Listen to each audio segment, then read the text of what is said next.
tenemos una entrevista con la doctora Zulema Aliaga, ella es abogada de la Secretaría General del Jurado Nacional de Elecciones. Doctora, ¿cómo está? Muy buenos días, bienvenida. Buenos días, Paloma. Muchas gracias por la invitación. No, usted las gracias por acompañarnos. Hoy precisamente hablaremos sobre el marco normativo que se aplicará en las elecciones regionales y municipales que se ha emitido recientemente por el Jurado Nacional de Elecciones a través de una precisión, ¿no? ¿Podría explicarnos al respecto? Sí, el Pleno del Jurado Nacional de Elecciones ha emitido la resolución 127-2022, a través de la cual ha precisado el marco normativo, y esta resolución reviste una alta importancia, pues no solo se erige como un instrumento que compila o unifica el bagaje normativo para estos comicios, sino que además optimiza los principios de seguridad jurídica, preclusión, predictibilidad e intangibilidad normativa electoral, y da a conocer a los intervinientes del proceso todas aquellas reglas que deben observarse para poder de esa manera también ayudar al Jurado Nacional de Elecciones a cumplir su función, que es la de asegurar que las votaciones traduzcan el fiel reflejo de las decisiones y elecciones de la ciudadanía. Doctora, ¿existen antecedentes en el Pleno del Jurado Nacional de Elecciones respecto a este tipo de precisiones en el marco legal? Sí, en efecto, la emisión de resoluciones declarativas respecto al marco normativo aplicable a determinado proceso no es una creación nueva, sino que supone una práctica usual en la historia del Jurado Nacional de Elecciones. Así, por ejemplo, se tiene la resolución 338-2015 del 23 de noviembre del 2015, a través de la cual se precisó el marco legal aplicable en ese entonces al proceso de elecciones generales del 2016. Así que en este caso no tenemos una novedad, sino que es una práctica usual. Claro, perfecto. ¿Cuál es el plazo que tiene el máximo ente electoral para emitir las disposiciones normativas reglamentarias en el contexto de estas elecciones subnacionales?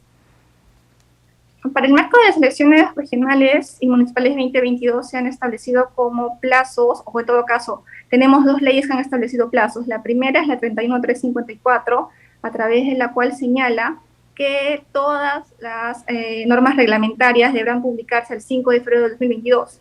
Y después tenemos la ley 31357, que introduce disposiciones complementarias transitorias aplicables en el marco de la lucha contra la COVID, respecto, por ejemplo, de elecciones internas, renuncias, declaraciones juradas, y que establece que el jurado, en todo caso, autoriza al jurado a emitir toda disposición reglamentaria en el plazo de 30 días. Entonces tenemos dos plazos. Uno, que es en abstracto, hasta el 5 de febrero de 2022, para la publicación de todo tipo de reglamentos que no estén relacionados a la materia que establece la segunda ley, que es la 31357.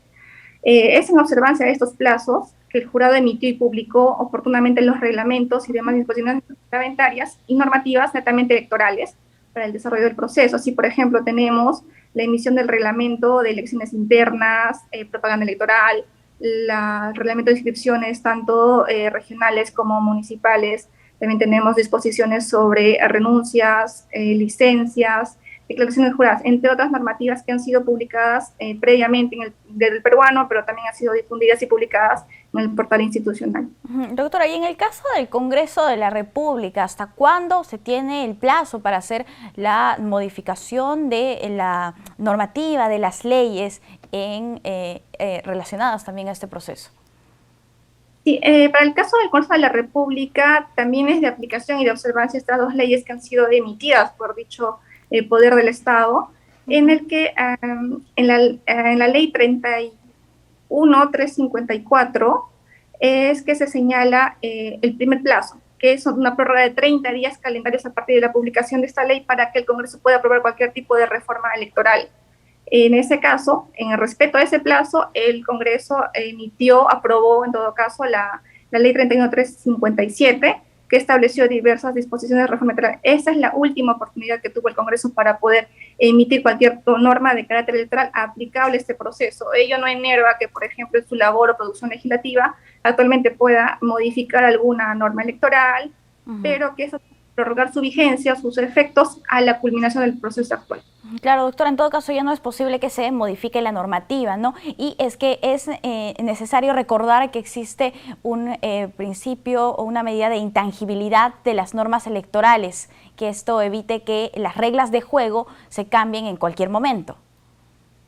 Correcto, el contenido básico de este principio de seguridad jurídica es la predictibilidad, es que los actores que van a intervenir en estos comicios puedan conocer qué normas o cuáles son las reglas del juego. La modificación constante no solamente los deja sin una predicción de qué norma se va a aplicar, sino que además podría atentar contra el cronograma electoral. Y conforme ha señalado el propio Tribunal Constitucional, el cronograma es inalterable, tampoco puede ser suspendido. Su intangibilidad responde al principio de seguridad jurídica y predictibilidad, que es pilar fundamental de todo proceso electoral y que además ha sido reconocido como principio implícito de la propia Constitución. Ajá. Responde además porque los procesos electorales tienen hitos establecidos, tienen etapas y procesos preclusivos, perentorios. Por lo tanto, modificar la normativa ya aprobada con anterioridad para aplicar un proceso en el que los hitos tienen que respetarse sí o sí, pues dejaría en indefensión a los propios actores de esos comicios, por lo que es necesario mantener esa intangibilidad normativa para que podamos saber cuáles son las consecuencias, digamos, de determinados actos a lo largo del proceso electoral. Claro.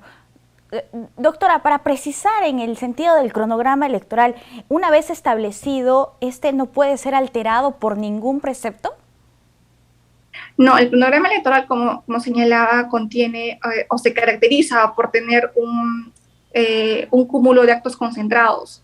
En ese sentido, al ser perentorios, no podrían ser alterados o suspendidos. Ya el tribunal, como señalaba, ha reconocido esta capacidad o esta característica que además se alinea con el principio de seguridad jurídica que revisa el proceso electoral, por tanto no pueden ser modificados.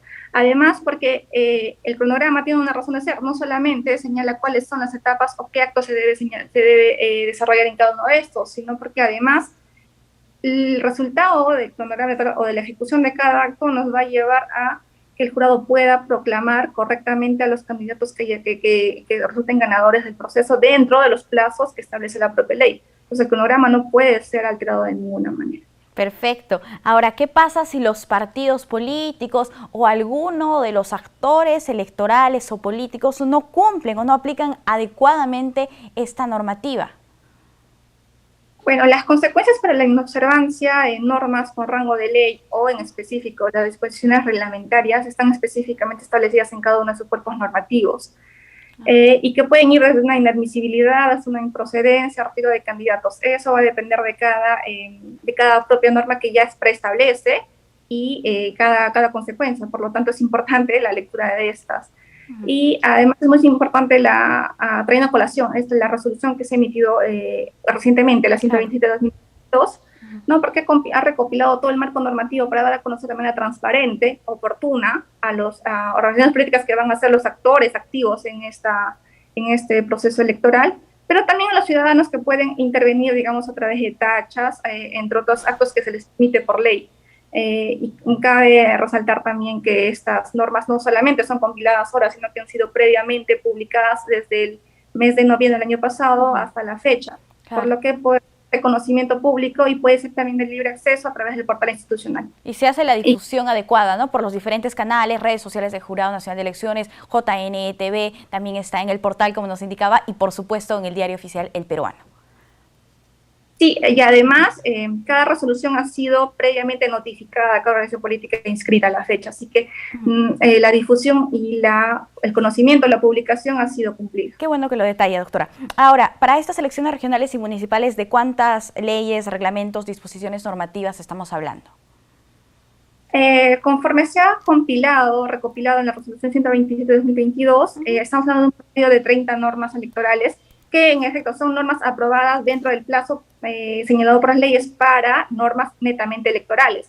Pero también el jurado está emitiendo resoluciones de carácter administrativo, pero que también van a cobrar vigencia en el proceso, como por ejemplo la tabla de tasas electorales, que no es una norma netamente electoral, sino que es general, pero que también va a ser aplicable. Entonces, tenemos ya nuestra ley 127 que nos establece cuáles son las normas electorales, y también tendríamos que estar revisando aquellas otras normas administrativas que son obviamente publicadas con la oportunidad correspondiente. La normativa electoral en el país es bastante dispersa, ¿no? En todo caso, con el objetivo de compilar un poco, de tratar de organizar, ordenar, facilitar que los partidos políticos, los abogados tengan más conocimiento, se publica esta última resolución. Sí, en efecto, se está tomando como medida para poder dar a conocer, como señalábamos, no es una novedad, sino es un uso frecuente, la compilación de manera que aquellos que intervengan en este proceso puedan ver satisfechos sus derechos políticos, pero también teniendo en consideración y sobre todo adecuándose a los requerimientos de las normas y reglamentos que se están expidiendo. Listo, excelente. Doctora, muchísimas gracias por acompañarnos en JN Noticias. No, a ti muchas gracias. Cuídense, hasta una próxima oportunidad. Hacemos una pausa y volvemos con más información.